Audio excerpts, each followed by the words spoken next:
é, fazer o feijão com arroz. Então a gente começa com os parâmetros protetivos, ele mostra que o volume corrente de 4 a 6 ml por quilo predito pelo peso ideal diminui a mortalidade na SARA.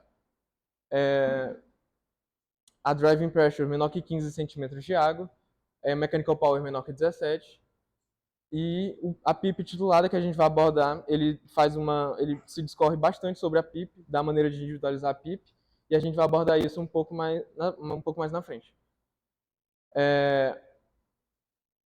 Ele também vai falar sobre a ventilação mecânica em alta frequência, que não é uma coisa que ele recomenda muito, porque diminui a sobrevida em pacientes que têm SARA de leve a moderada. Então, como não é uma coisa assim definida, ela não é recomendada, porque em SARA grave ela diminui a mortalidade, porém em leve a severa ela não vai diminuir a mortalidade, ela vai aumentar a mortalidade. Vai falar das indicações do ECMO veno-venoso, pelo Eolia, e também das terapias adjuvantes, com bloqueador neuromuscular, glicocorticoide, nos casos de inflamação da barreira alveolo-capilar de forma mais evidente, ele vai falar de glicocorticoide. Bom, voltando aqui. Quando ele fala da PIP, ele divide em 3 formas de titular PIP, entre aspas. Ele fala sobre manometria esofágicas, stress index e tomografia de impedância elétrica. Assim, a que mais usada é o stress index, que é justamente esse que eu botei aqui embaixo o exemplo, que é justamente aqui na curva de fluxo, quando ela tem que ficar o mais verticalizada possível, aqui, como aqui. Quando ela faz uma forma côncava ou convexa, a gente tem que aumentar ou diminuir a PIP para poder alcançar essa maior verticalização ali na curva do fluxo. Quando ele menciona as assincronias, que ele dá destaque para duas, para o duplo disparo e para o disparo ineficaz. Ele evidencia que a melhor forma de a gente sanar os problemas com assincronias são com pacientes com troca inferior a 150, utilizando o bloqueador neuromuscular. Isso diminui o esforço respiratório e facilita ali a adequação paciente-ventilador. E aqui, no final, eu coloquei as coisas mais relevantes do artigo, que é justamente os parâmetros protetivos. Eu não falei da prona, né? A prona, ela é recomendada com troca inferior a 150 e ela deve acontecer de 12 a 16 horas por dia. E o único cuidado que a equipe multidisciplinar deve ter é trocar o braço remador e o decúbito de pescoço, de 3 em 3 horas, cada um, respectivamente. Então, de acordo com a Eolia, a gente tem a recomendação de ECMO veno-venosa como sendo hipoxemia refratária, com troca inferior a 50 por mais de 3 horas, ou com troca PF inferior a 80 por mais de 6 horas. Quando ele fala de assincronias ventilatórias, ele também discorre sobre um índice chamado de índice de assincronia, que ele diz que para aumentar a sobrevida do paciente, esse índice de assincronia tem que ser inferior a 10%. E a gente calcula ele como sendo o número de assincronias dividido pelo total de ciclos ventilatórios em um período de tempo bem especificado. E é isso.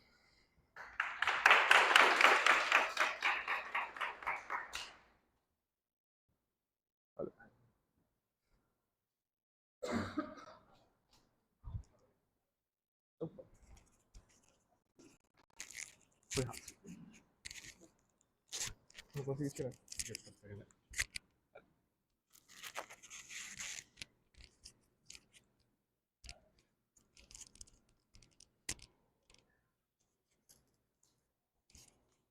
Aviso. Pode? Vai.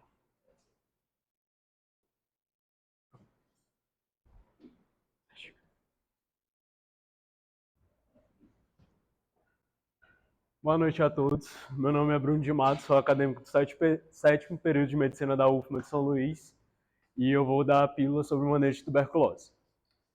Começando, a gente vai ter por definir a tuberculose como uma infecção causada pela Mycobacterium tuberculose, que é uma bactéria com uma com uma camada de lipoproteína. Ela comete principalmente a região dos pulmões, porém a gente tem tuberculose extrapulmonar. Além de que ela é uma doença altamente transmissível e ela é um grande problema de saúde pública no Brasil e no mundo. Ela é uma das doenças que mais causa morte entre as doenças infecciosas. Ela é uma doença associada principalmente à desigualdade e vulnerabilidade social e ela tem um alto impacto dentro de pessoas imunocomprometidas, como pessoas com HIV. Dentro da epidemiologia, a gente tem mais de 10 milhões de casos registrados e no Brasil a gente tem mais de 80 mil casos novos só em 2023, sendo que as principais pessoas afetadas foram pessoas com HIV, pessoas privadas de liberdade e populações em situação de rua. A gente vai ter como uma clínica geral da tuberculose uma tosse persistente por mais de 3 semanas, podendo ou não ter expectoração. A gente vai ter uma febre baixa de caráter vespertino, uma sudorese noturna, uma perda de peso e fadiga. Além de, quando a gente tem a tuberculose especificamente pulmonar, a gente vai ter associado a tosse muito mais provável com catarro, além dela poder ter hemoptise, ela vai apresentar dor torácica, falta de ar em casos mais graves e, quando a gente vai fazer a ausculta, nós vamos auscultar roncos ou chiados pulmonares. Quando a gente vai ter... Esse daqui é só um caso para a gente mostrar o que tem de tuberculose extrapulmonar. É a minoria dos casos, porém a gente pode ter dentro dos gânglios, dentro da pleura, meninge, óssea, além de renal e a miliar, que ela vai acometer vários órgãos de uma vez só. A transmissão ela é por via de aerosol, ou seja, as gotículas ficam presentes no ar dentro de um ambiente fechado, principalmente, e isso vai favorecer a contaminação de outras pessoas. Quando a gente vai ter fatores que vão influenciar, a gente vai ter a carga bacilar, que é pessoas com TB ativa, ou seja, pessoas que foram diagnosticadas com tuberculose e estão até o 14º dia de tratamento, vão apresentar carga bacilar alta, sendo provavelmente infecciosas. Além disso, a gente vai ter ambientes fechados, sem circulação de ar, e pessoas com tempo de exposição elevado a pessoas com tuberculose têm uma predisposição alta a também serem infectadas. Quando a gente vai para as condições clínicas para infecção de tuberculose, a gente vai ter principalmente infecção por HIV, que vai ser um imunocomprometimento da pessoa. A gente vai ter doenças crônicas como diabetes, insuficiência renal e alguns tipos de neoplasia sanguíneas, além do uso de imunossupressores e imunobiológicos que vão afetar a imunidade da pessoa, tornando-a mais fácil de desenvolver uma TB latente para uma TB ativa. As condições sociais que favorecem a tuberculose são a desnutrição e as condições de vida. São pessoas em situação de rua, pessoas que não têm acesso a uma água tratada, a comida nas proporções que a própria OMS recomenda. Além do uso de substâncias que é fator predisponente a diversas doenças. Quando a gente vai para os exames que a gente vai usar, o método diagnóstico mais comum é a baciloscopia e a cultura. Sendo a cultura o padrão ouro que a gente vai utilizar, porém, ela tem de 40 a 72 horas para realmente apresentar resultado. Sendo a mais usada hoje a baciloscopia, que ela só vai apresentar bacilos álcool-ácido resistentes. Porém, existem vários bacilos desse tipo, mas o principal, como sendo a tuberculose, a gente já admite como tuberculose faz o tratamento. Teste rápido molecular, nós também utilizamos, porque a gente vai usar muitas vezes para saber a resistência à rifampicina, que é o principal medicamento para o tratamento da tuberculose. Além do que, os exames de imagem são principalmente a radiografia de tórax e a tomografia, para nós podermos ver, dentro de uma radiografia, por exemplo, captações e infiltrações, que é o padrão mais comum que nós vamos ver dentro da tuberculose. A prova tuberculínica e os testes imunológicos são basicamente para a gente ver TB latente. E agora a gente vai chegar no ponto principal, que é o tratamento da tuberculose. O principal tratamento da TB sensível à rifampicina a primeira linha seria utilizar rifampicina, isoniazida, pirazinamida e etambutol, sendo que nós temos que usar nas doses 150, 75, 400, 275. Essa é a dose por comprimido e a gente vai fazer os combinados sempre de acordo com o peso. Todo dia, pela manhã, as pessoas vão tomar o comprimido, um comprimido ou 2, vai depender da faixa de peso de cada medicamento, por 2 meses, que essa é a fase intensiva que a gente vai tratar a TB ativa. E depois a gente vai tratar a TB latente para eliminar o bacilo, que é só utilizar rifampicina e isoniazida. E foi isso.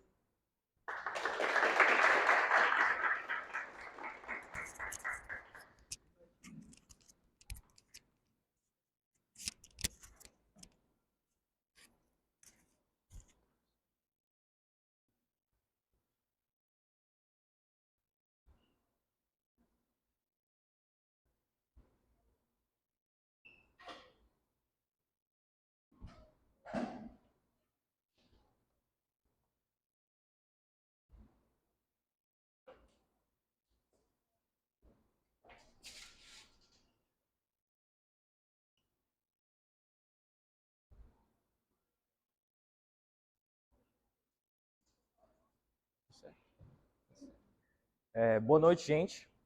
Antes de começar a apresentação, eu vou falar sobre o TED Talks primeiramente. Eu gostaria de fazer uma dinâmica com vocês. Eu gostaria de pedir que vocês levantassem a mão e também contribuíssem comigo aqui para a apresentação ficar dinâmica. Então, primeiro eu gostaria que vocês levantassem a mão se vocês se sentirem identificados com alguma das perguntas que eu vou fazer. Em primeiro lugar, eu gostaria de saber quem na semana passada sentiu que poderia estar aproveitando melhor o momento enquanto estava fazendo alguma atividade. Enquanto estava realizando alguma atividade, sentiu que poderia estar aproveitando melhor o momento. Quem se lembra do que almoçou anteontem?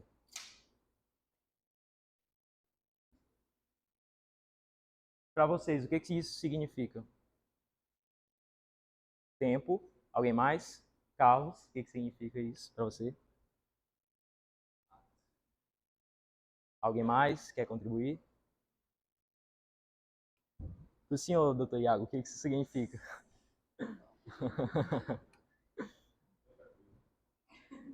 Então, gente, boa noite. Meu nome é Murilo e hoje eu vou apresentar o TED Talks do livro Sobre a Brevidade da Vida de Sêneca. Mas antes de começar, eu gostaria de apresentar o autor, né? Quem foi Sêneca?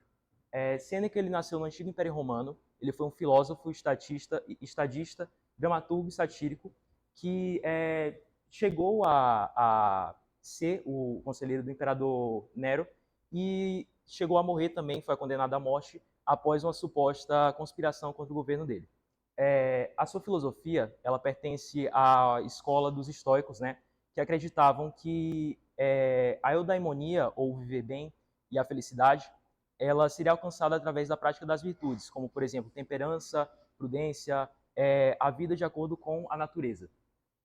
E o seu trabalho foca principalmente na questão da ética. E qual foi a repercussão dele? A sua obra ela é revivida ao longo da história por vários autores, como, por exemplo, Dante Alighieri, que é famoso pela criação da Divina Comédia, e também como Michel de Montaigne, que é um filósofo francês que é responsável pela criação, digamos assim, ou pela popularização dos gêneros ensaios. Novamente, eu gostaria da participação de vocês. Quem daqui concorda com esse aforismo dito pelo famoso pai da medicina, Hipócrates? A arte é longa, a vida é curta. Quem concorda? Bom, esse livro ele se baseia no contra-argumento a esse posto, né? Ele diz que a vida é longa se você souber usá-la bem, né? Por quê? Porque ele fala que muito do tempo que nós temos é perdido em atividades infrutíferas, né? Como, por exemplo, o foco na beleza própria ou na beleza dos outros, na inatividade, nos vícios, tanto ocultos quanto aparentes, como, por exemplo, bebida, enfim, vocês devem saber. E ele chama as pessoas que vivem, que têm sua vida guiada por isso, dos ocupados, né? Por quê? Porque a maior parte da vida deles, eles passam nessas atividades e quando eles vão querer viver, digamos assim, a morte acaba pegando eles desprevenidos ou então se preparando para a vida. Por isso que é comum também, atualmente, a gente, desde tempos antigos, a gente vê, não, eu vou aproveitar minha vida depois dos 50 anos ou dos 60, quando eu estiver aposentado, quando eu estiver com tudo já feito na vida, eu vou aproveitar. Mas acaba que a gente não vai ter mesmo o mesmo vigor que a gente tinha quando a gente tem a nossa idade. E, bom, vocês já sabem, estão entendendo o sentido. E por isso que a mensagem principal, acredito, desse livro seria o carpe diem, né? Aproveitar o momento com virtude. E existem algumas reflexões que eu acho que dá para tirar desse livro, que seriam perguntas que a gente deveria se fazer sempre, né? Constantemente na vida. Como seria, o que eu estou fazendo com o meu tempo? Ou então, quanto tempo de vida que me resta? Como eu quero ser lembrado?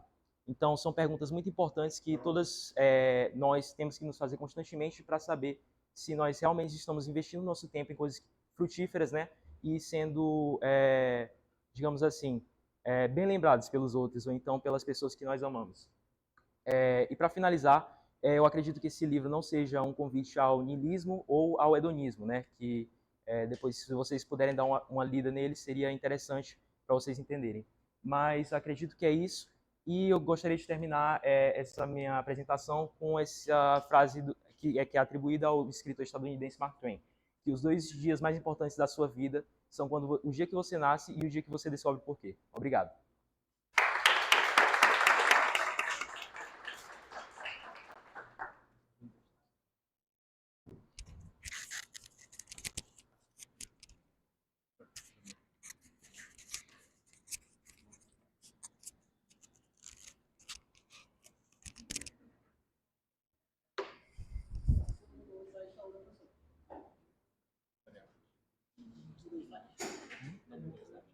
Não?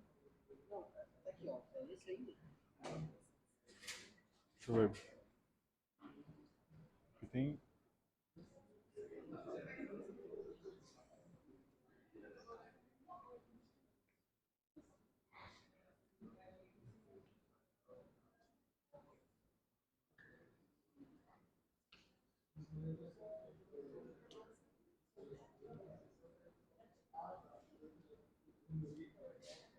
Deixa eu dar uma olhadinha aqui, cara. Qual é? 69.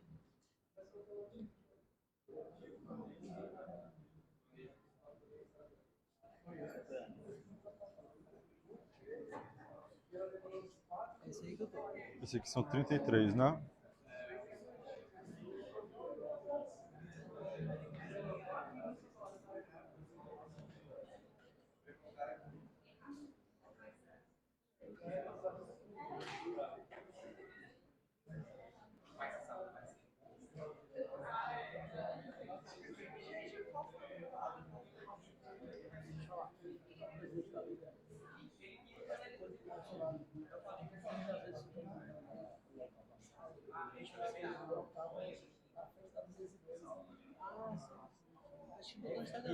Perdido.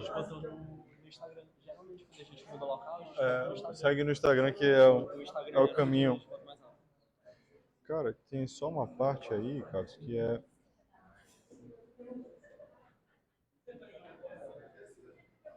Tá com do crítica ao grupo, né?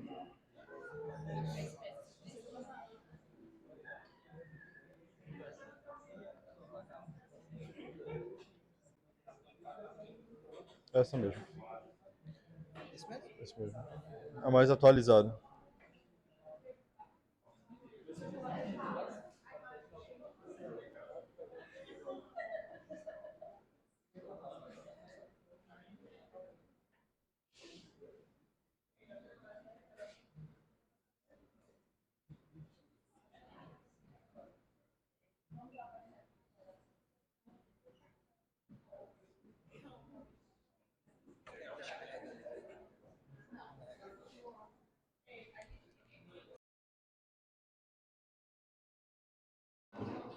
Esse aí não vai, não.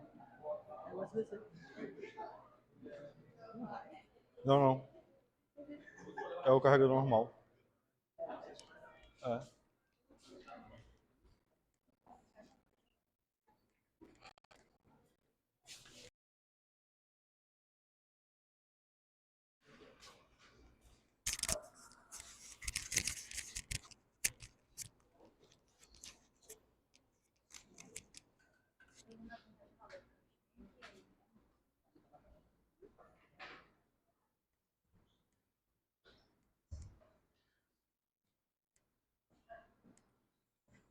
Ela vem residente? A R1?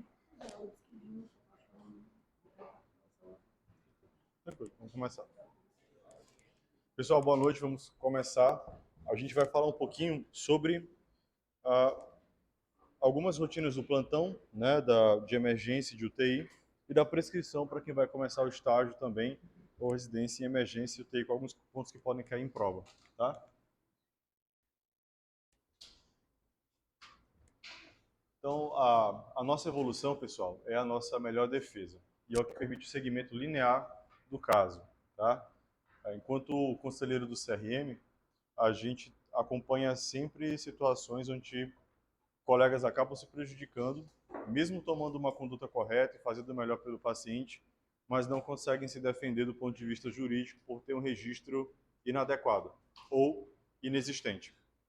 Então, sempre que puderem, evoluam. É a única, não é nem a melhor, é a única defesa de vocês é a evolução. É escrever condição de admissão, condição de alta, quando tiver alta revelia ou evasão do paciente, registra. É a única defesa que a gente tem. Precisa ser uma escrita concisa e legível, tá? E realizada sempre que alguma conduta for feita. Não confie em ninguém, nem nos pacientes, nem nas famílias e nem nos colegas ou da equipe multi também. Vocês são os únicos responsáveis pelas ações de vocês e pelo registro da defesa de vocês. Então, tenham isso em mente e registrem, escrevam, tá? Ontem mesmo, uma situação com um colega, pedi orientação, tive uma situação adversa no plantão, o paciente, de certa forma, evadiu, e o que provavelmente vai salvar ele do processo vai ser o registro que ele fez no prontuário. Se ele não tivesse registrado de forma adequada, ele provavelmente ia ser imputado dentro da esfera criminal. Então, registre, tá? Hoje em dia, pessoal, ser médico é muito mais do que saber prescrever ou fazer um procedimento ou ter alguma habilidade que a gente chama de hard skill.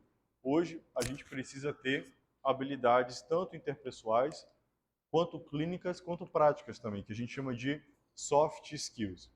Então, sempre reforçando, tanto para o estágio quanto para a vida, né?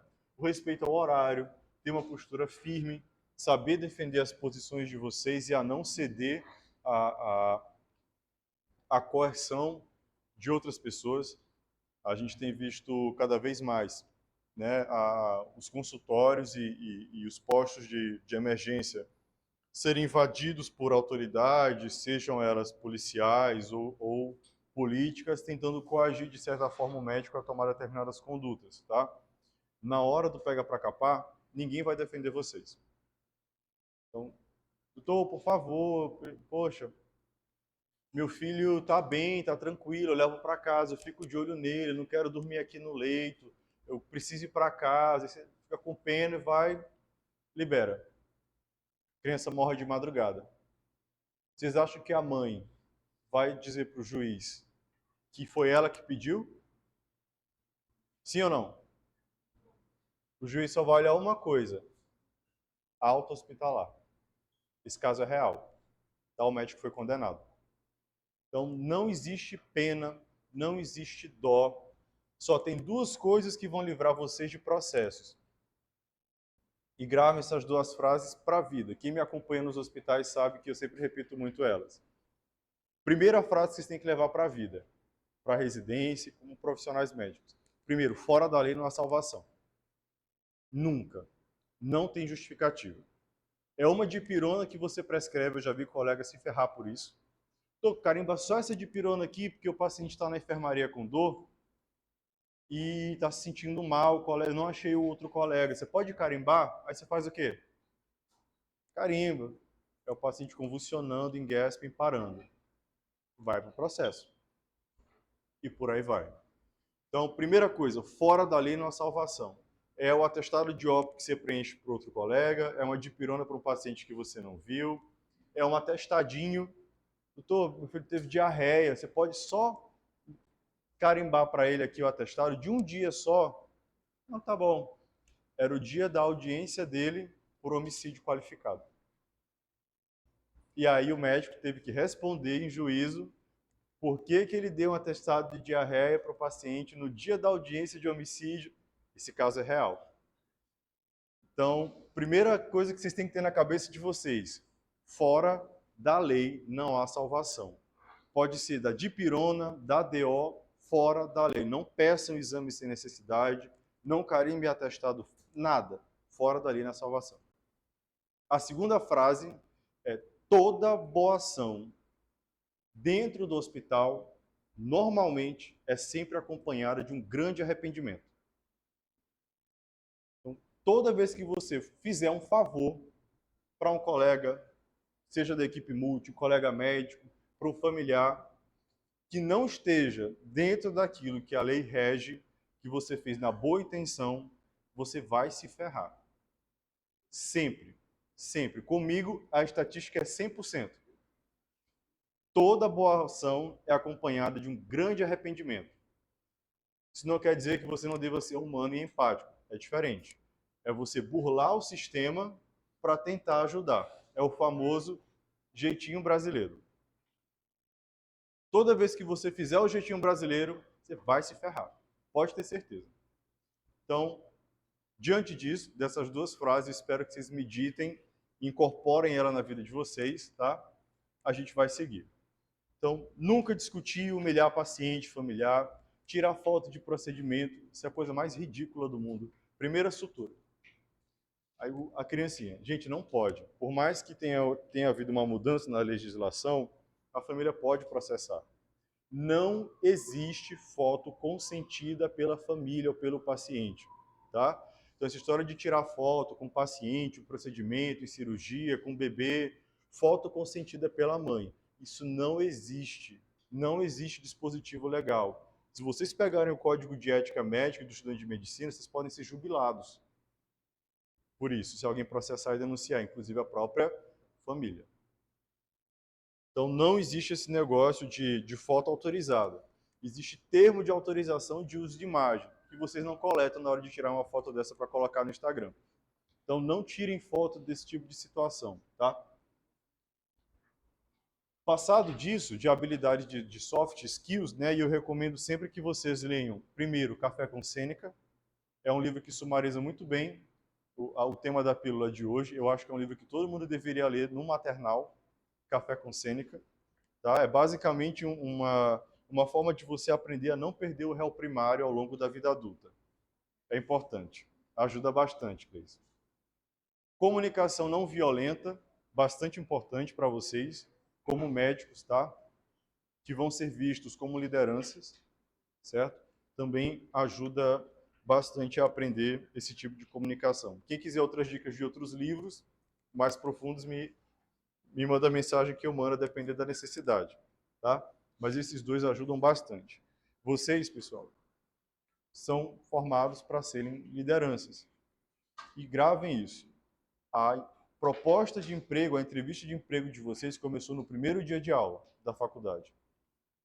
A forma como você se comportar na faculdade vai ditar muita coisa no seu ramo profissional ao longo da vida, tá?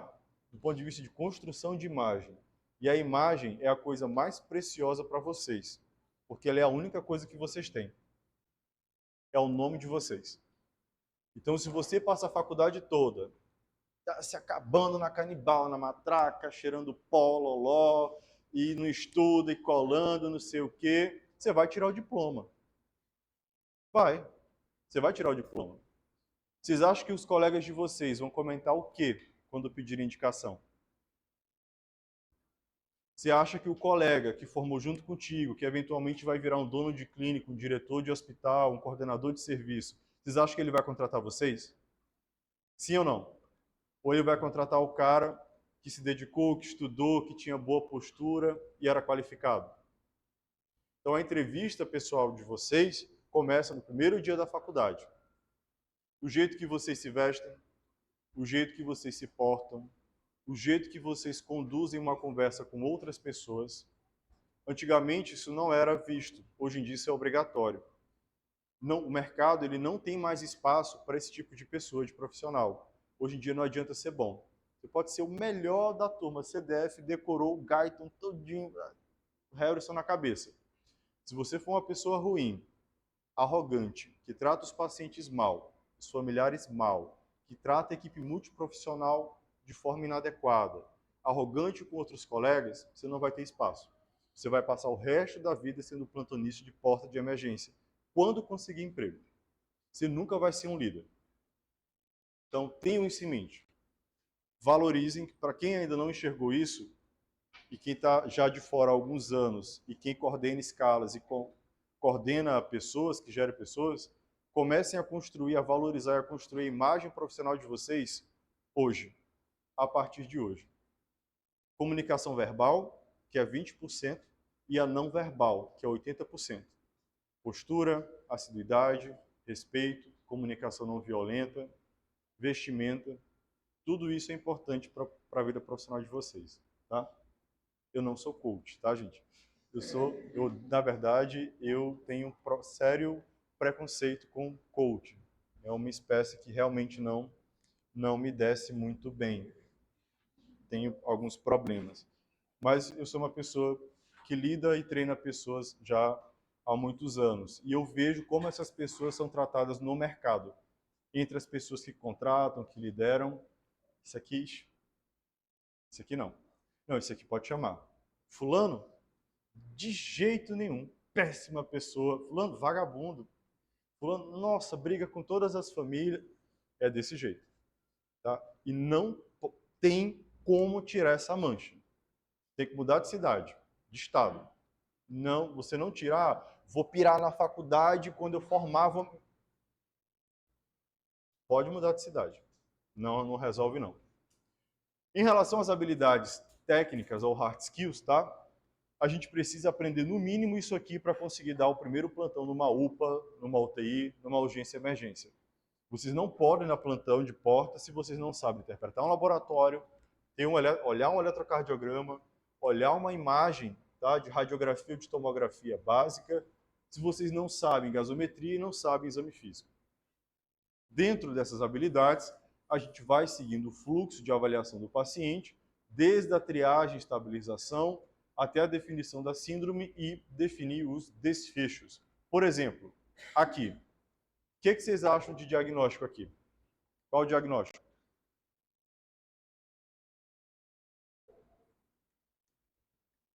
Em inglês. Você pegou o plantão no pronto-socorro, tá, que o Pedro saiu, deixou, está assumindo o noturno e você achou isso daqui. Qual o diagnóstico? Cefaleia, novalgina e alta. E agora?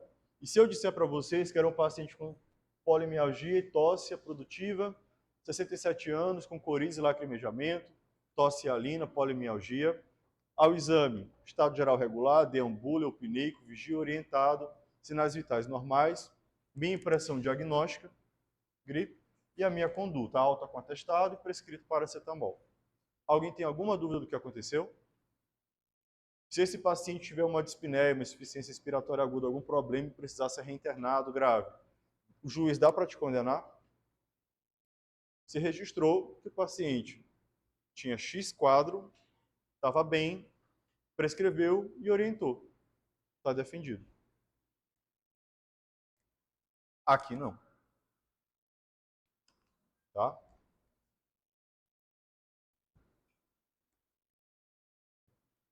Prescrição básica. Pessoal, a prescrição básica na emergência e na UTI, ela segue alguns preceitos. E tem algumas coisas que a gente não pode esquecer de colocar. A gente chama isso de Give Me a Fast Hug. Para terapia intensiva, isso foi criado na década de 80 pelo Dr. Jean-Louis Vincent, tá? Pela equipe do Hospital de Bruxelas, lá no Erasmo.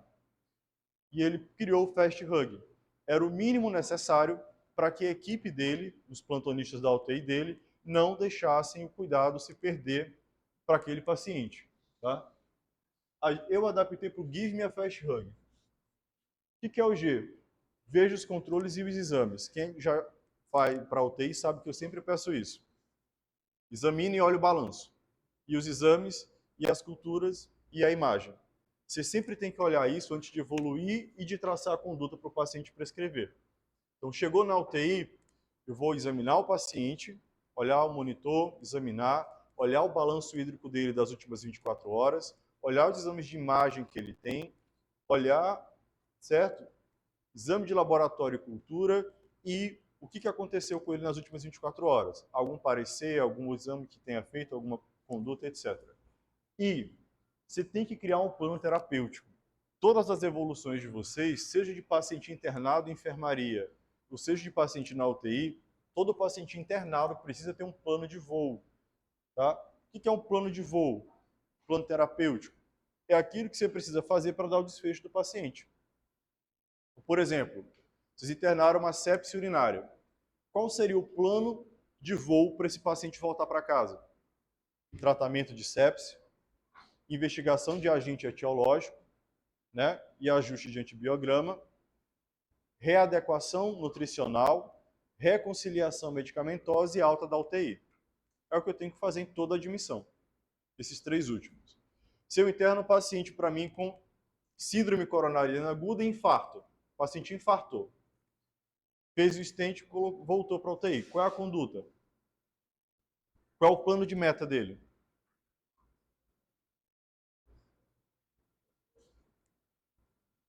Tratamento de doença coronariana, cheque, ok. Né? Reconciliação medicamentosa, readequação nutricional, alta da UTI. Às vezes o meu plano de voo é cuidado paliativo para esse paciente. Ou alta para a enfermaria, ou retorno ao home care. Você tem que ter um plano de voo que você precisa checar para conseguir devolver o paciente para o lugar de destino dele. V, ventilar sem dano, é ventilação mecânica protetiva. Isso para quem está mais avançado, né? É garantir que o paciente faça o quê? Volume corrente de 6 a 4 ml por quilo de peso predito pela altura, questão de prova batida, terapia dos residentes, tá? Mechanical power de 17, pressão de platô inspiratório menor do que 30, driving pressure menor do que 15 e garantia menor FO2 necessária para manter uma saturação acima de 92, tá? Evitar o imobilismo, tá? Mobilização precoce, fisioterapia motora precoce, ok? Com cicloergometria, com o que você tiver à disposição. Isso comprovadamente reduz a mortalidade por aumentar a incorporação de proteína. Perder músculo na UTI é igual a morrer com mais facilidade. Saibam disso, tá? Desmame de ventilação mecânica, sempre avaliar a possibilidade de colocar o paciente em PSV e fazer teste de respiração para tirar do aparelho. Sempre avaliar sondas e dispositivos, ou seja, todo dia se perguntar, eu posso tirar o catéter vesical desse paciente, ou catéter venoso? Ou ele precisa mesmo? Cada dia que passa, aumenta o risco de infecção relacionada ao dispositivo, aumenta custo e aumenta a mortalidade. Antibiótico-terapia, sempre avaliar se eu não posso descalonar, ou seja, mudar para um antibiótico menos potente, mais adequado para ele. E o fast hug, garantir aporte nutricional, analgesia, sedação adequada, tromboprofilaxia, elevação da cabeceira para evitar a pneumonia broncoaspirativa, prevenção de úlcera gástrica, né? E controle glicêmico.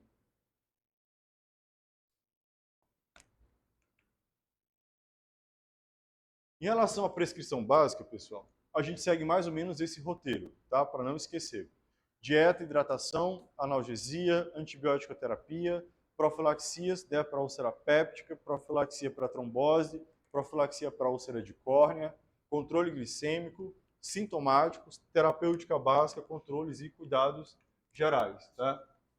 Começando pela dieta, a dieta é extremamente importante. E quando que a gente deve iniciar para a prova de título?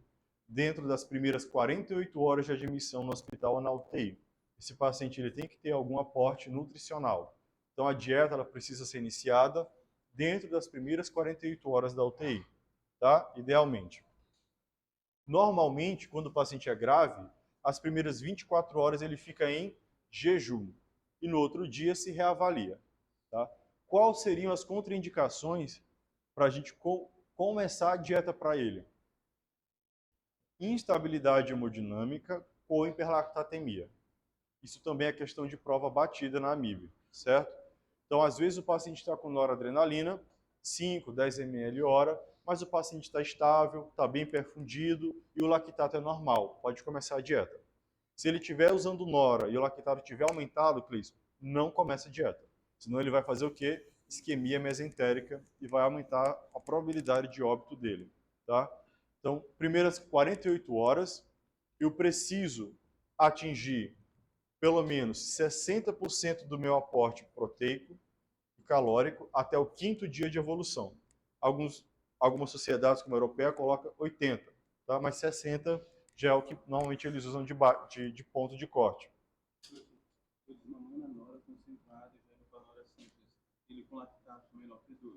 Comece dieta.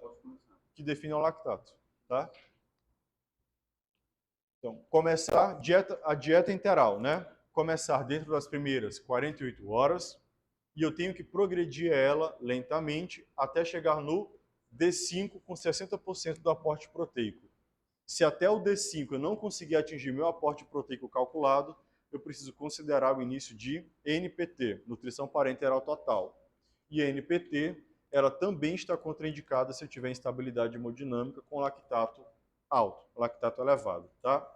Quando eu tenho a via oral, eu posso selecionar qual o perfil de dieta de acordo com o risco de broncoaspiração do meu paciente. Quem é que avalia isso? A fonoaudiologia.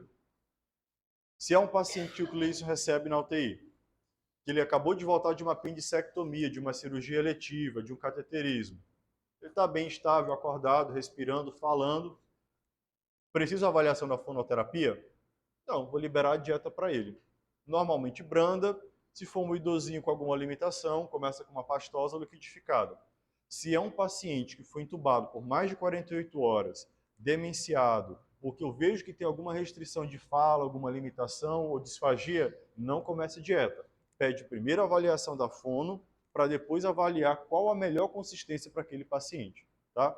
Já vi paciente parar por broncoaspiração de batata. Idosinha, demenciada, aquela coisa, dieta livre, batata, PCR. Então, tenho muito cuidado com isso. Se meu paciente, por algum motivo, tiver contraindicação para dieta oral, tiver sonolento, entubado, rebaixado, dieta enteral por sonda nasointeral, tá? A sonda nasointeral, ela sempre precisa de uma radiografia de tórax para verificar o adequado posicionamento, tá bom? Nunca prescrevam para esse paciente dieta sem ter visto pela radiografia se a sonda estava no estômago. Já vi sonda no pulmão. Então, sempre olhar, tá? Sempre, sempre, sempre.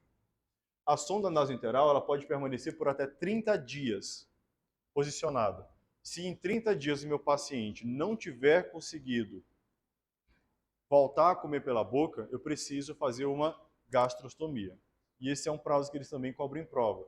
Prazo para início de GTT, 30 dias de sonda sem perspectiva de voltar à dieta oral, porque ela aumenta o risco de pneumonia broncoaspirativa, porque mantém o esôfago aberto, né? E também de sinusite, de infecção via aérea superior. Então a gente precisa migrar.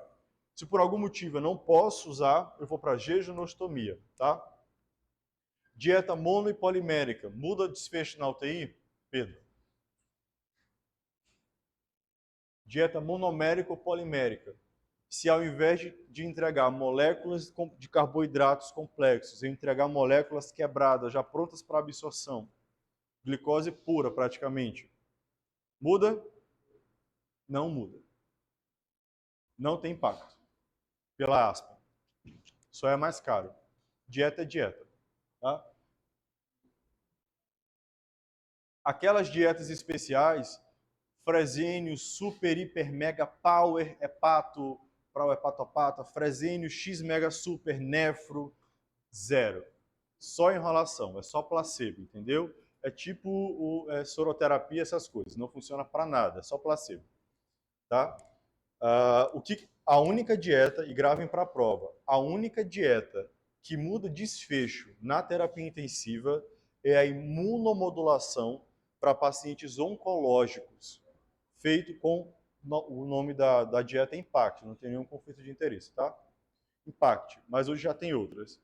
Então, a imunomodulação, dieta imunomoduladora, no grupo de pacientes oncológicos, muda desfecho. Qualquer outro grupo não muda desfecho. Isso é cobrado na prova, tá? De vocês. Quando que eu tenho que usar NPT? Nutrição parenteral total. Ou seja, funcionar uma veia, seja por CVC ou PICC, com acesso exclusivo. Eu não posso fazer medicação nessa via, porque vai infectar por fungo. Eu tenho que funcionar um acesso novo, limpo, seja CVC ou PICC, e deixar uma via separada, exclusiva, isolada, só para fazer NPT. Quais são as indicações? A impossibilidade de usar o trato, normalmente paciente com resíduo alto, com algum problema de desmotilidade, que não consegue atingir 60% do gasto calórico proteico até o dia 5 de internação, fístulas de alto débito, caquexia grave pré-operatória, síndrome de intestino curto ou, como eu falei, falha em manter. Observação, síndrome de realimentação. Antigamente a gente pensava, Sátio, que a síndrome de realimentação era só para paciente caquético, desnutrido, hoje não. A gente sabe que pacientes com sepse, trauma, queimadura, pancreatite, ou seja, alto estresse metabólico, 1 ou 2 dias, se alimentar direito, ele já pode fazer realimentação. O organismo ele entra em estado de quiescência, e quando eu começo a dieta para ele, ele quer recuperar o tempo perdido e começa a replicar célula. Só que para replicar célula, ele gasta muito eletrólito, sobretudo fósforo. Tá? Fósforo, por conta do ATP, né? Das bases nitrogenadas. Nesse contexto, o paciente ele faz uma pan-hipoeletronemia grave e pode evoluir ao óbito. O que a gente faz? Previne. Como é que a gente previne síndrome de realimentação? Iniciando com 50% do meu aporte calculado, tá? E progredindo devagarzinho até o 5º dia. Por isso que a gente não começa com o cálculo cheio da dieta, certo? E se o paciente já fez síndrome de realimentação, no outro dia da dieta, potássio baixo, fósforo baixo, cálcio baixo, não tem que prevenir. Mantém a dieta e vai repondo os eletrólitos conforme eles forem baixando. Isso dura uns 5 a 6 dias, tá? Bem chato, bem ruim. Diarreia é comum, normalmente associada a disbiose pelo uso de antimicrobianos, tá? E o que eu preciso saber da diarreia? A diarreia, normalmente a gente maneja com probiótico. Que a gente faz? Eu gosto muito do Floratil, que é comprimido. Floratil é um comprimido de 6 em 6, costuma resolver boa parte dos casos. Quando é que eu vou me preocupar, Cleison? Quando eu tiver muco, sangue ou pus nas fezes, porque eu vou estar diante de uma diarreia infecciosa, e pode ser por Clostridium, que a gente chama de colite pseudomembranosa, que é grave, tá? Normalmente é associado ao uso de antibióticos, e na prova eles costumam colocar clindamicina, que é o que mais se associa com colite pseudomembranosa, tá? Como é que eu investigo diarreia, pessoal? Coprocultura, elementos anormais das fezes, tá? E pesquisa de Clostridio e toxina. É isso. Se eu tenho suspeita de infecção, febre, dor abdominal intensa, muco, sangue ou pus nas fezes, eu vou cobrir com metronidazol. E se for colite pseudomembranosa por Clostridium, eu tenho que cobrir com vancomicina oral. Tá? Tem um preparo próprio.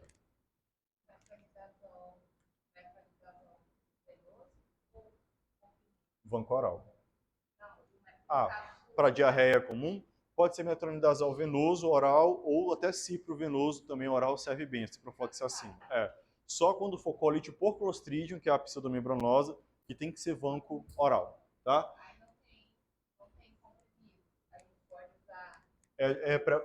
Não existe vanco comprimido. O preparo é o frasco de 500 miligramas, aí tem uma diluição específica. Eu posso te mandar depois, tá? Dilui o frasco, o próprio pozinho, tem uma diluição específica, a gente bota pela sonda. Só mais uma dúvida. No caso de diarreia, o paciente tem a contraindicação da dieta mesmo sendo oligométrico. Não faz diferença, né? CT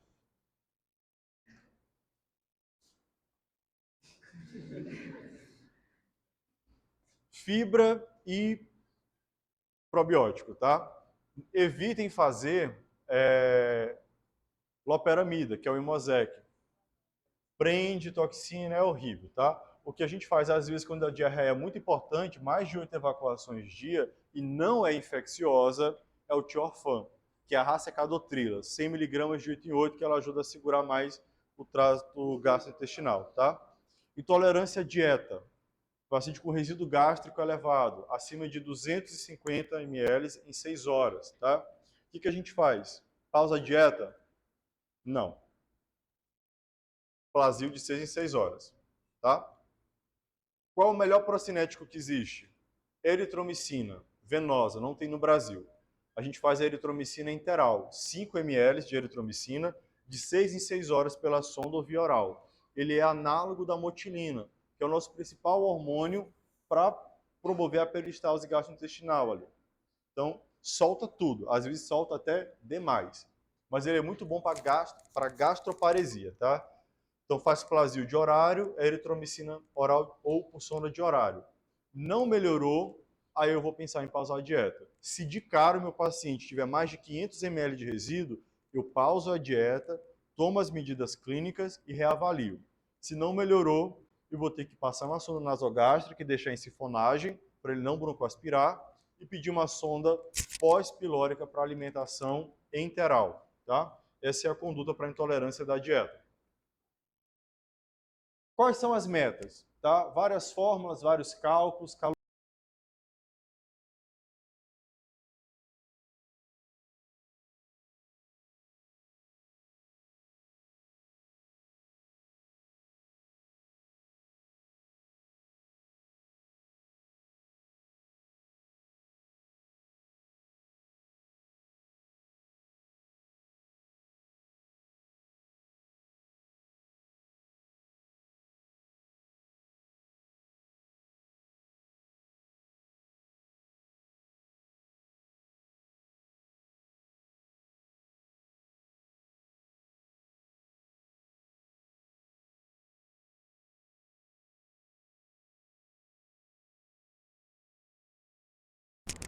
Entendi.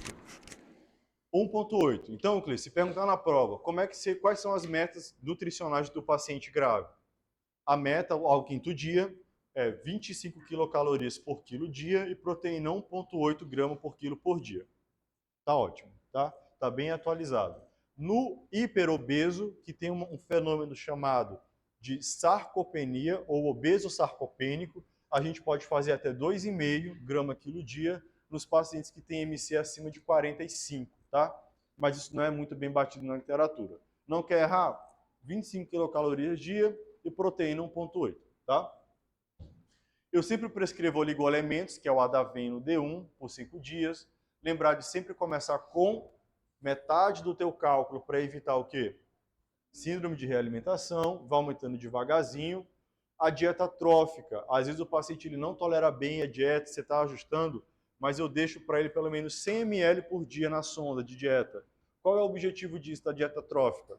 É evitar a atrofia dos enterócitos, que acontece rápido, e translocação bacteriana com sepse. Só o fato de você deixar ali 100 ml dia, dá o quê? Quanto? 10 ml hora, dá 15 ml hora praticamente, tá? Parece muito pouco, mas é o suficiente para evitar atrofia e necrose dos enterócitos e translocação bacteriana, tá? Resíduo na literatura, faz diferença medir resíduo? Tem que medir resíduo de 6 em 6 horas para evitar broncoaspiração? Sim ou não? Quero força, Cris. Não. Não? Tem? Pedro?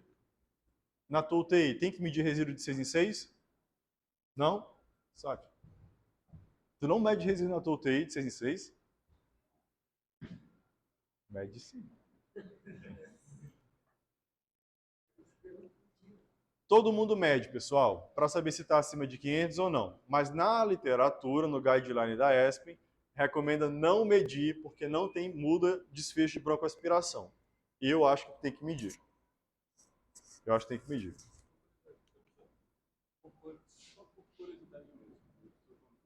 A transporte. Efeito de transporte. A rigor, não. Cheguei para transportar um paciente, tem uma dieta lá, um curso. Mas está falando dentro do hospital ou no SAMU? Não. Ele está no hospital, cheguei para pegar ele. No hospital, só botar na máquina e levar para tomografia? Não. Transportar para outro hospital. Aí vai. Mesmo ele estando entubado. Mesmo estando entubado. É melhor, melhor. Sempre esvaziar. Tá.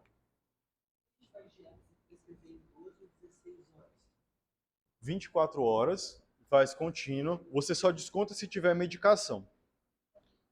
Por exemplo, hormônio tiroidiano, que você tem que pausar 1 hora antes, 1 hora depois, aí você bota para correr 22 e por aí vai, entendeu? Só quando você precisa fazer alguns ajustes assim, sabe? Dúvida de dieta? Então, para a prova, tem que começar a dieta em quanto tempo? 48 horas e progredir lentamente até o 5º dia para atingir no máximo, no mínimo, 60% do aporte calórico proteico. Qual é a meta diária de caloria do paciente? 25 quilocalorias dia, né, quilo. E proteína? 0,8. Maravilha. Se o paciente é obrigado a medir resíduo pela literatura? Não. Se os eletrólitos baixarem todos de uma vez, eu provavelmente estou diante de quê? De alimentação. E a conduta é progredir dieta e repor eletrólito. Se até o 5º dia eu não conseguir progredir dieta por diarreia, intolerância, resíduo, NPT. A hidratação, pessoal, é extremamente polêmico e na maioria das vezes desnecessária, tá? Além dessa cirurgia de alimentação, eu consigo afastar ela fazendo oligoelementos, complexo B, vitamina C. Antes, não, é só fantasia.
Se fizer 1 litro de soro glicosado, 50, tá? vai ficar no vaso, 950 vão para a pele. Então, assim, a gente vai ver inchar, masacar, parecendo que sabe, vai abrir no outro dia. E se o paciente for neurocrítico, vai inchar o quê? Aumentar o edema, pode levar a irrigação hemocefálica. Então, soro glicosado não prescreveu para hidratar. Ou é fisiológico, ou é ringue ou lactato. As soluções balanceadas são aquelas que têm mais similaridade com o plasma, tanto na composição de eletrólitos quanto na osmolaridade. São as soluções Ringer e plasma, tá? Então, sempre a gente dá preferência pelas balanceadas, porque elas têm menos risco de acidose hiperclorêmica, porque o soro fisiológico é riquíssimo em cloro. Isso é para a prova, tá? Sempre preferir as balanceadas. Prova também, quando eu não faço solução balanceada, sabe? Neurocrítico agudo. Eu não posso fazer solução balanceada com neurocrítico agudo, porque eu aumento a mortalidade dele. E por que eu aumento a mortalidade dele? Porque a osmolaridade. Olha a osmolaridade do soro fisiológico, dá uma sacadinha no cérebro. Agora, olha a osmolaridade do azoto. Principalmente o nitrolactato. Vai aumentar a edema cerebral. Então a gente não faz solução balanceada, tá? Para paciente neurocrítico, porque eu posso aumentar a edema cerebral. Soro glicosado puro para neurocrítico é tentativa de homicídio triplamente qualificado sem direito à defesa. Tá? Você está intencionalmente aumentando o edema cerebral dele em 95%. Não faça. Tá? Na dúvida, sorinho ou ringue. Se for neurocrítico, não faz ringue, faz só o sorinho fisiológico. Tá certo? O ringue é lactato, pessoal. Pô, eu vou dar lactato, mas o lactato é marcador de mortalidade. Você consegue me explicar isso? Por que o ringue é lactato e lactato? Já se perguntou isso essa noite? Por que o rim é lactato tem lactato? Qual o sentido?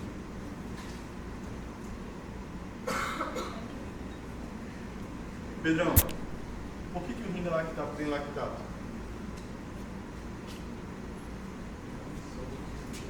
Eu ouvi teu pensamento. Toça. O lactato, pessoal, induzido dessa forma venosa, ele é convertido no fígado pelo ciclo de Cori.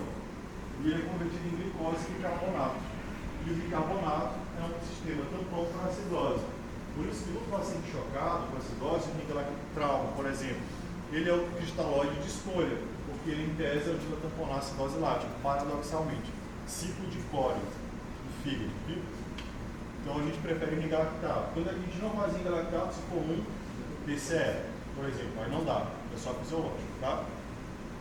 A forma de Holiday, pessoal, é importante porque ela mais ou menos baseia aquilo que a gente deve fazer no primeiro dia de hidratação desse paciente, tá?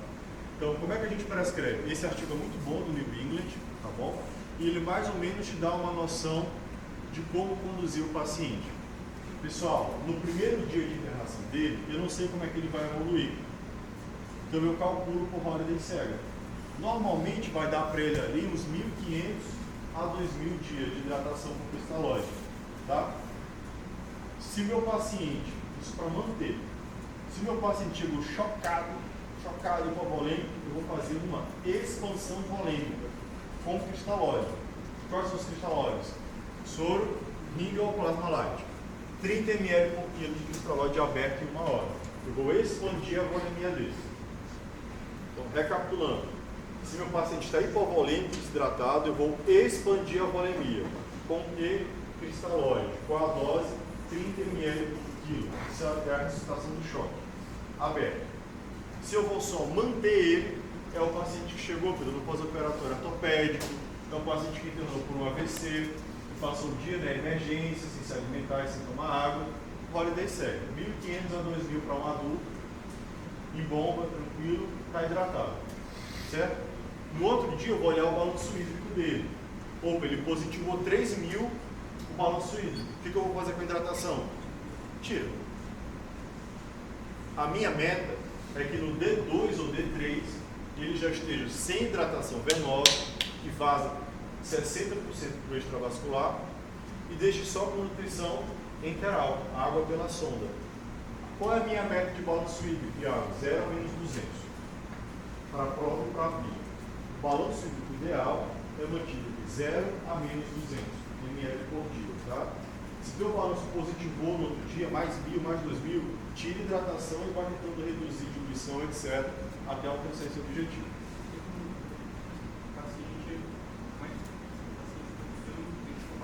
Só que ele positivou, digamos que mais ou menos 2.491, estava em hidratação, suspendi. Mas mesmo assim positivo, nesse caso, faço o meu controle de direto geral, para poder ver uma coisa pode quando deixo efetuar o balanço positivo. Vai da tua análise clínica, na verdade. A primeira coisa que eu me pergunto, quando eu vejo um paciente com balanço positivo, você não pode ser tão xiita nessa coisa assim, sabe? Eu me pergunto, ele precisava? Tem paciente que precisa do balanço positivo naquele momento. É o idoso que ficou 2, 3 dias rebaixado, sonolento, sem tomar água, sem comer, que está seco ainda, desidratado. Então aquele balanço positivo dos 2, 3.000, ele precisa, não vou mexer nele. Eu só tiro a hidratação. Agora, se você chega para o paciente, ele está com balanço positivo, mucosa edemaciada, que a gente chama de queimose, edema de membros, ele está nasarcado, eu posso fazer o diurético para ele, entendeu? Então, quando olhar o paciente com balanço positivo, antes de passar a mão para a furosemida, como é que ele está? Está seco, está não hidratado ou está nasarcado? Analgesia. Pessoal, tem várias escalas para analgesia. Escala visual analógica para dor, tá? A gente tem a escala verbal de dor e quando o paciente está entubado. Para a vida e para a prova, como é que a gente deve manejar isso? Se o meu paciente está acordado, falando, eu vou usar a escala verbal da dor. Isso já cai em prova de título. Verbal da dor. Vai chegar, bom dia, boa noite, sou Iago, médico de plantão. Está sentindo dor na cirurgia? Estou. De 0 a 10, quanto o senhor classificaria? Sendo 0, nenhuma dor, e 10, a maior dor da sua vida. Isso já vem em prova prática, desse jeitinho. 4. Ok. Tá feito. À vontade. Segunda situação, meu paciente ele está vigil, acordado, mas ele não fala. É um demenciado ou um neurosequelado, alguém que não tem cognição para te dar uma resposta verbal. Você vai usar a escala visual analógica da dor, que é essa daqui, tá? Você vai olhar para a face do paciente e aplicar uma pontuação para ele. Se meu paciente estiver sedado, estiver entubado, aí que ele não vai falar. Eu vou usar qual escala para paciente entubado? RAS. Escala de RAS. De analgesia e sedação de ritmos, ok? Certinho? Bom, qual é a meta de RAS, meus?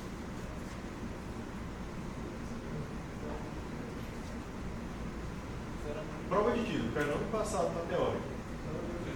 0 menos 2. Então, o RAS é 0 menos 2, ou seja, de alerta e calmo a levemente sedado. Ou seja, o paciente dormindo, você chama e acorda, no máximo. Nem agitado, combativo, violento, ameaçando a equipe médica, mas também não precisa estar em coma responsivo. 0 menos 2. E para a escala visual ou verbal da dor, qual é a meta? 4. A tua meta na UTI, no pronto-socorro ou na enfermaria, não é deixar o paciente com 0 de dor. Tem paciente que não vai ficar com 0 de dor. Paciente oncológico, paciente com doenças neurológicas. A tua meta é deixar a dor o quê? Suportável. Que é quanto? No máximo, 4. Isso cai em prova, tá? A gente vai classificar então, pessoal, a dor 0 como inexistente, leve 1, moderado 2, forte 3 e muito forte 4. Ponto principal, a modulação da dor, ela é em escala, é escadinha. Eu não posso fazer um opioide forte sem ter feito o manejo periférico da dor, porque eu vou criar o quê? Dor crônica. Tá? Eu vou diminuir a percepção da dor, mas eu não vou estar atuando localmente nela. Certo? Então, sempre em escala. Se teu paciente no pronto-socorro, lá na UPA, que vocês forem atender, está com dor, não. Eu vou fazer o quê? Nada. Se ele está com uma dor leve, o que é dor leve? Escala visual analógica ou verbal, até 4, ou RAS, até mais uma ali. E vou fazer o que para ele? Inibidor de COX-3. O que é inibidor de COX-3, Cleiton?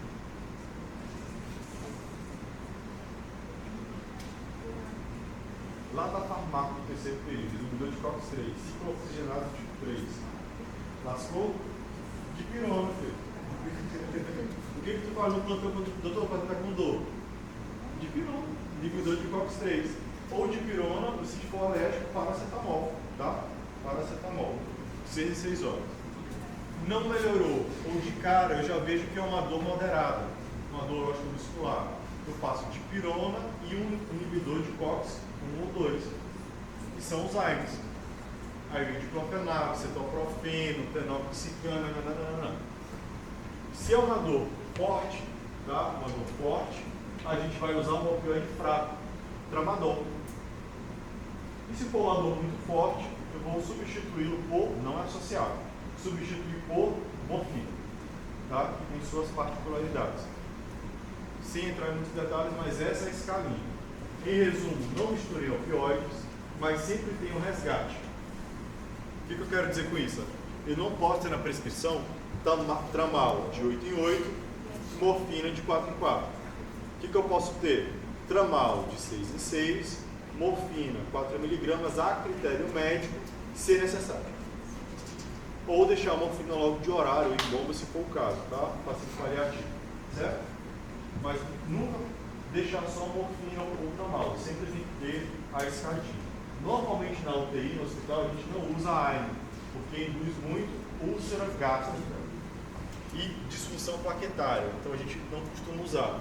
Normalmente o esquema bom inicial é a dipirona e ou paracetamol intercalados, tá? Mais de tramal e morfina de resgate se for uma dor que demande esse tipo de situação.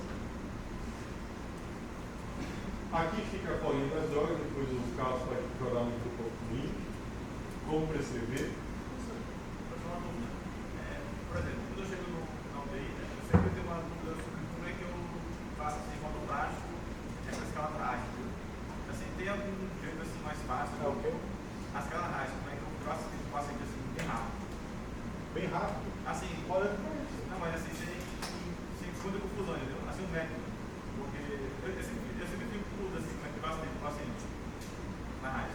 cara, eu não fico afundegando muito não, tipo 0 mais 1 assim. Tá acordado? Tranquilo? 0. Tá sonolento? Fulano, abriu os olhos, -2, é o que eu quero. De 0 a -2. Tá em Glasgow 3, sem reflexo? -5. -5, coma profundo, -4, -5. Tá combativo, arrancar tubo, sonda, +2. Entendeu? Tá tranquilo, 0, sonolento, -2, apagado, -5, combativo arrancando tudo, +3, +4 ali. Não tem que você vai estar entubado, ele vai estar com fentanil. Ele vai estar com fentanil. Dipirona sempre ainda está com tudo. Associa o paracetamol, a dipirona trocado com fentanil. Posso colocar a morfina de resgate? O fentanil é 100 vezes mais forte do que a morfina. Essa é a minha dúvida. É Porque meio se paradoxal. ele tá com a fentanil não está com nada. Não. Existe situação em que isso acontece, por exemplo, na dor oncológica. Então tem paciente que está com dipirona de 6 em 6, paracetamol intercalado com dipirona de 6 em 6, tá? Ele está com bomba de fentanil, às vezes, está com morfina de horário também. Mas é dor oncológica, uma situação muito atípica e normalmente associada à terminalidade. É um outro contexto. Normalmente a gente não faz, tá? Paciente entubado por qualquer outro motivo, usando fentanil, não se trata de morfina. Profilaxia procerapéptica, tá? Questão de prova, Pedrão. Todo mundo tem que prescrever? Não. Vocês vão dizer não para avaliador. Não, senhor. Então, quais são as indicações? Você vai dizer, Cleio, eu vou prescrever indicação formal, tá? Indicação obrigatória, pacientes em ventilação mecânica com coagulopatia. Relativo, jejum, úlcera de Cunning, que é do grande queimado, e úlcera de Cushing, que é do trauma crânioencefálico. Tá? Você está na prova. Na prática, todo mundo. Tá? Não importa o que falem. Não importa o que falem. A dieta é o melhor protetor gástrico, não sei o quê, e parará, papá, não tem indicação. Tá? Ontem, eu recebi uma paciente com hemorragia digestiva internada, usava AS, porque ela tinha stent, dieta, teste, não sei o quê. Chegou ontem com uma ulcerazinha sangrando, HB de 4. Para a prova, indicação formal, ventilação mecânica com coagulopatia, relativa, PCE, grande queimado e jejum. Na prática, todo mundo tem que prescrever. Iago, mas a literatura diz que pode aumentar o risco de pneumonia se aumenta o THH. Isso não tem como documentar. O que eu tenho como documentar e processar vocês? Porque na hora que o juiz for interrogar, ele vai perguntar o quê? Me diga aí a meta-análise mostrando que usar IBP sem necessidade vai aumentar o risco de pneumonia broncoaspirativa, não sei o quê. Ele vai perguntar o quê? Primeiro, fez pneumonia? Sangrou? Sangrou. Aí ele vai para a última pergunta. Se você tivesse prescrito o pantoprazol, você acha que poderia ter reduzido o risco de sangramento? Você vai dizer o quê? Caso encerrado. Alguém duvida, discorda? Eu prescrevo para todo mundo. Todo mundo. Terminou comigo, vai ganhar IBP. Bom, tá? Pode ser o pantoprazol ou o omeprazol, 40 mg uma vez ao dia. Isso é dose profilática, tá? Profilática, certo? Se o paciente já sangrou, o que eu faço para ele? Ataque de 2 ampolas, que são 80 mg de omeprazol ou de pantoprazol, e deixo em bomba, desse jeitinho aqui, ó, que eu prescrevo. Então, por exemplo, essa paciente minha que sangrou, na hora que eu identifiquei o sangramento, 2 ampolas de pantoprazol EV, tá? Mais pantoprazol em bomba, 20 mais 80, 10 ml hora, durante 5 dias. A dose de livro são 8 mg por hora, dá certinho, durante 5 dias. Quando acabarem os 5 dias, eu tiro da bomba de infusão contínua e posso deixar venoso comprimido de 12 em 12 horas. Uma ampola de 40 ou um comprimido de 40 de 12 em 12 horas. Então é assim que eu trato a hemorragia digestiva alta, tá? Ataque mais manutenção. Só que para evitar isso, eu prescrevo para todo mundo sempre, ok? Pois é, o transamento é aquele rolê lá do Freestyle que reduz sangramento, 1 grama, né, em 1 hora, faz 1 grama de ataque e depois faz mais 1 grama durante aí 8 horas, né? Não tem essa relação direta para a hemorragia digestiva, tá? Ou seja, não tem evidência consolidada na literatura. Eu prescrevo para todo mundo. O transamento. Não, se estiver sangrando. O paciente sangrou, hemorragia digestiva, HB de 4, vai tomar E a transamento. telepressina Telepressina é só para varicose. Úlcera não trata com telepressina. Discorda? Argumente. Não. Eu só não conhecia a evidência do Transamine na hemorragia digestiva. Não tem. Pois é, cai que tá ela. É. Aí, vamos voltar. Sangrou, hemorragia digestiva alta, sangrou, endoscopia, não deu tempo de fazer endoscopia, morreu. Lá vai o sobrinho era médico, vamos supor. Então, o que você não fez transamine, plasma, crio? Aí você vai dizer o que para ele? Mas não tem evidência na literatura consolidada do transamine. O juiz ele vai perguntar o que para você? Sabe? Se você tivesse feito transamine, existia alguma possibilidade de ter estabilizado o coágulo e de não ter sangrado e ela não ter morrido? Pois é. Podia. Não sei, então podia.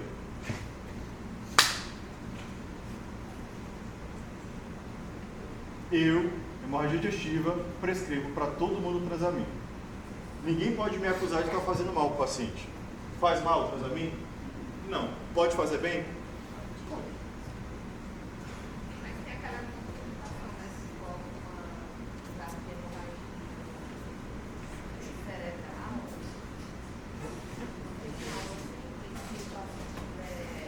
Com o paciente endocrínico e apresentar um sangramento também da intestinal, aí a gente pode ter isso. A rocha mesmo. A única contraindicação para o transamine é hemorragia vesical, porque ele faz coágulo, tampão na bexiga e tem que fazer destamponamento vesical, é horrível, tá? Mas transamine, gente, não aumenta a coagulabilidade, ele não induz a coágulo trombose, ele estabiliza coágulos já formados. Então, do ponto de vista fisiopatológico, o transamine, ele estabiliza coágulo formado, ele não induz a coagulação. Então, qual é o malefício que eu vou fazer para o paciente que está com uma úlcera ativa, jorrando sangue ali, caindo HB, de fazer uma medicação que vai ajudar a estabilizar o coágulo e impedir ele de sangrar até morrer? Aí, não tem justificativa. Porque não teve evidência na meta-análise. Tem coisas que você tem que pensar individualmente. Entendeu? Eu prescrevo. Sangrou, está sangrando, importante, eu faço transamine. Para ficar em paz. Para ficar em paz. Não, Você de fato. por conta do mesmo processo ou Não, porque você acredita que porque eu realmente acredito. E também defende. Mas eu realmente acredito que ele tem a ver. Eu não prescrevo nada que vá contra os ditames da minha consciência, porque fora da lei. Então eu sempre sigo nessa linha. Se for uma úlcera perfurada, a gente faz ataque mesmo assim. Se for úlcera perfurada, não sei Se estiver sangrando, não, se o transamento só estiver sangrando. Não, mas o ataque não é Vai, mesma coisa. chegou o paciente lá no Padrão. não ficando com úlcera perfurada. Aí eu o ataque. Padrão. É a mesma coisa, sabe, da questão da evidência do pantoprazol profilático, que se tiver dieta não é para fazer. Pô, eu já vi, eu várias vezes, vozinho, internado, dieta, úlcera, sangra, choca, vai, alguns faleceram. Já vi ao longo da minha vida isso. Outros não. Compensa. Porque eu tenho que seguir a literatura do P05. Compensa. Não compensa. Vai matar ele com pantoprazol profilático? Porra, não vai. Faz o pantoprazol. Então, essa é a coisa que a gente tem que ter cuidado às vezes. De não generalizar ser aquela coisa da estatística e esquecer da pessoa que está ali na ponta. A nora, mesmo paciente estável. A noradrenalina, mesmo paciente estável. Porque ela tem uma vasoconstricção do trato intestinal. Existe evidência científica no cachorro. De quê? De fazer noradrenalina e hemorragia gesticular. Não tem, não. Mas ela causa, né? Vasoconstricção. Causa. O básico que você vai conseguir ali é aumentar a pressão e sangrar mais, se você for nesse raciocínio, né? Para hemorragia digestiva varicosa, é a indicação formal a terlipressina. Tá? Se eu não tiver, eu faço octreotide, mas para não varicosa, que é o caso da úlcera, não faz. Tá? Pessoal, úlcera, prevenção de tromboembolia venosa, tríade de Bichal, cai em prova também. Hipercoagulabilidade, estase e lesão endotelial, ou seja, todo paciente de UTI de emergência praticamente, por qualquer motivo que seja. Vamos de novo para a evidência na literatura conflitante. Eu sempre trago, pessoal, o que a evidência traz e o que eu faço, que eu acho que é correto, tá? Baseado na minha prática. Ou seja, a medicina baseada em evidências e a medicina baseada em experiência, né? Na minha experiência. Então, fica a cargo de vocês achar aquilo que é pertinente para vocês ou não. Tá? Aqui, por exemplo, fator de risco a gente já discutiu, né? Estase, hipercoagulabilidade, lesão endotelial. Contraindicações. Todo paciente ele tem indicação de fazer profilaxia. Nos Estados Unidos, TEP é erro médico. E o plano de saúde não paga tratamento de TEP, viu, Pedro? Lá nos Estados Unidos. O paciente que fez TEP, eles entendem que é erro médico, porque é uma doença evitável e não paga. O tratamento do plano de saúde não paga. Tá? Até 30% dos óbitos súbitos do hospital são por TEP. Isso é muita coisa nos achados pós-morte no necrotério. Lá nos Estados Unidos, eles têm o hábito de necropsiar todos. De livro, se o paciente estiver andando, não precisa fazer tromboprofilaxia. Eu prescrevo para todo mundo. Porque eu já vi o que? O paciente andando, até pai morrer. Não compensa o risco de não fazer a medicação que é super segura. Ou a tromboprofilaxia, tá? Então, eu e Iago prescrevo para todo mundo.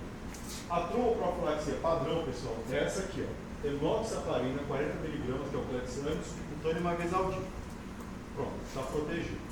Se eu não puder fazer ela, tá? Porque o paciente tem insuficiência renal com clearance menor do que 30, eu vou usar a heparina de não fracionada, que é o que? O hemofol, de 0,25 ml, 5 unidades, subcutâneo, de 8 em 8 ou 12 em 12. Se eu não puder fazer profilaxia química, porque o paciente tem um pós-operatório imediato, ou o paciente tem um sangramento ativo não controlado, eu vou colocar compressão pneumática intermitente em níveis inferiores. Vai ser um dos três.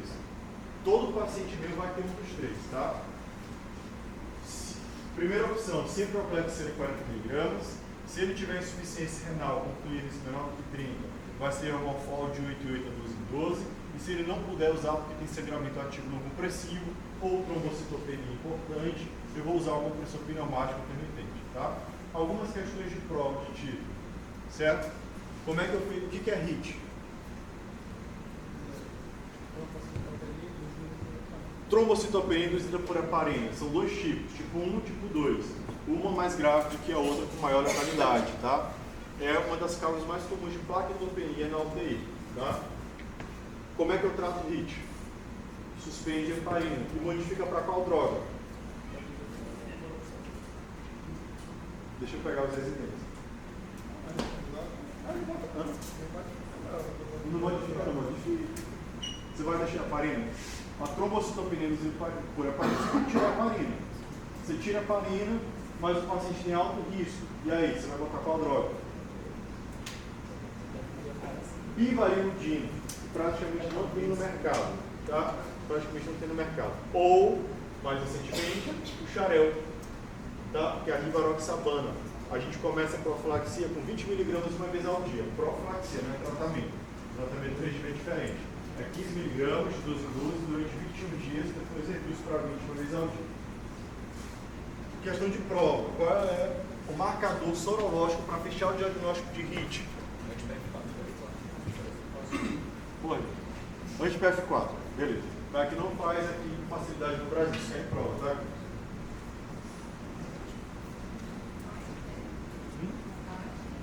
Anti-PF4. Agora eu fico com raiva, vamos lá. Mas, paciente com trombocitopenia na UTI, que é a primeira coisa que eu olho, aproveitar para revisar logo. Trombocitopenia na UTI. Tem que olhar o quê? Coagulograma. Se o coagulograma estiver alargado, NR, eu provavelmente estou diante de uma CIVD, que é o mais comum. Se o meu coagulograma for normal, eu tenho que olhar o quê?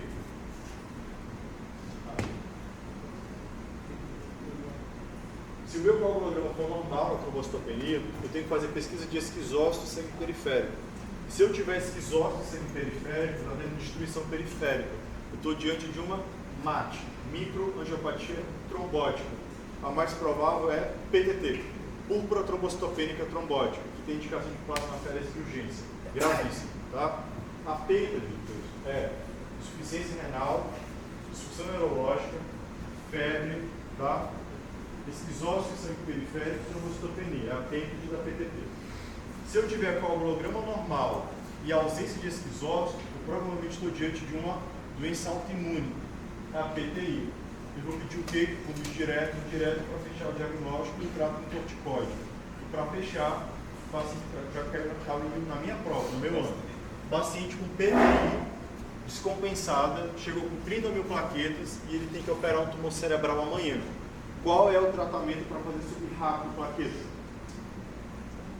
Imunoglobulina humana, que neutraliza os anticorpos. O corticoide ele é para manutenção de longo prazo, tá? Só para exercitar. Profilaxia para úlcera de estresse, né? Para úlcera por pressão. Todo paciente tem que ter? Não, dessa vez não, tá? Só se o paciente ele tiver imobilismo. Se o paciente ele for ativo no leito, que a gente chama, ele conseguir se mexer, está consciente, ele não vai fazer lesão por pressão. Se ele é inativo no leito, ele tem que receber, tá? Ele tem que receber 3 coisas que os serviços de vocês, enquanto intensivistas, têm que ter. Esse paciente com imobilismo, ele tem que ter hidratação da pele diária no banho, com qualquer creme emoliente, pode ser Monange, sem problema nenhum, óleo de amêndoas paixão, qualquer coisa que deixe a pele úmida, né, emoliente. Eu preciso ter placas de pressão na região sacral, trocantérica, calcâneo, joelho, ombro na região escapular e na região aqui do ombro, né, da cabeça do úmero, e um colchão especial. Qual é o colchão que tem mais evidência, Pedro? É o pior. É o pior. Espuma de foam. Espuma de foam. É o melhor, tá? Espuma de foam é o que tem mais evidência na literatura de prevenção. Casca de ovo não tem evidência na literatura.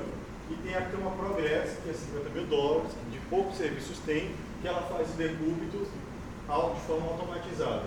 Ela tanto equilibra a pressão, quanto ela muda o decúbito do paciente sozinha, e ela ainda faz tapotagem e faz massagem também.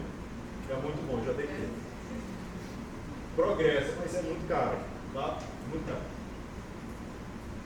Se eu somar todas essas medidas, hidratação com Monange, placa de proteção de colóide de foam, colchão de foam, não tem benefício se eu não mudar o decúbito do paciente. Se eu perguntar na prova e para a vida de vocês enquanto futuros médicos, qual é a medida principal de prevenção de úlcera por pressão? Mudar o decúbito. Ah, mas o paciente está grave, está instável, ventilatório, não interessa. Você vai, no mínimo, descomprimir, que é o quê? Você não pode mudar o decúbito dele, vira um pouquinho e bota o travesseiro desse lado. Só para descomprimir. A cada 2 horas ele tem que movimentar, tá? Então, para prescrever, sabe? Mobilização de 2 em 2 horas, mais as placas de proteção, tá? Importante.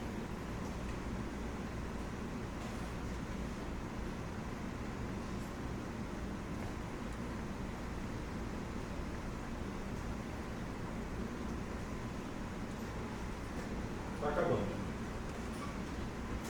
Um outro item que a gente prescreve, né, é a profilaxia para úlcera de córnea. Quando é que eu prescrevo Lacrima-Plus, uma gota em cada olho de 4 em 4 horas? Todo paciente consciente. Todo paciente consciente, entubado, tem que ter Lacrima-Plus prescrito. Tá? Paciente comatoso, demenciado, que não tem cognição, prescreve também, para evitar úlcera de córnea. Controle glicêmico, é só copiar e colar, não tem um racional muito grande. Glicemia capilar de 6 em 6 horas, tá? Se tiver menos de 70 de glicose, 4 ampolas EV de glicose 50%. Por que tem que ter isso aqui? Porque se não tiver, a técnica vai lá, viu que deu 30 de glicemia e ela não vai fazer nada. Ela vai fazer o quê? Ela vai avisar o enfermeiro. O enfermeiro vai fazer o quê? Vai avisar o médico que está lá no repouso, passando o paciente. Aí ele vai, vamos. E é uma cadeia que até isso o paciente já parou. Então, glicemia de 6 horas, glicose 50%, 4 ampolas EV, sem menor de 70. Ou seja, se ela flagrar uma hipoglicemia, ela já vai no carrinho, faz, salva o paciente e depois vai avisar o enfermeiro, que vai avisar o médico, tá? O esquema de insulina é esse daqui, pessoal. Tem que prescrever de 150 a 200, 2 unidades e por aí vai. Qual é a glicemia normal do paciente grave, internado?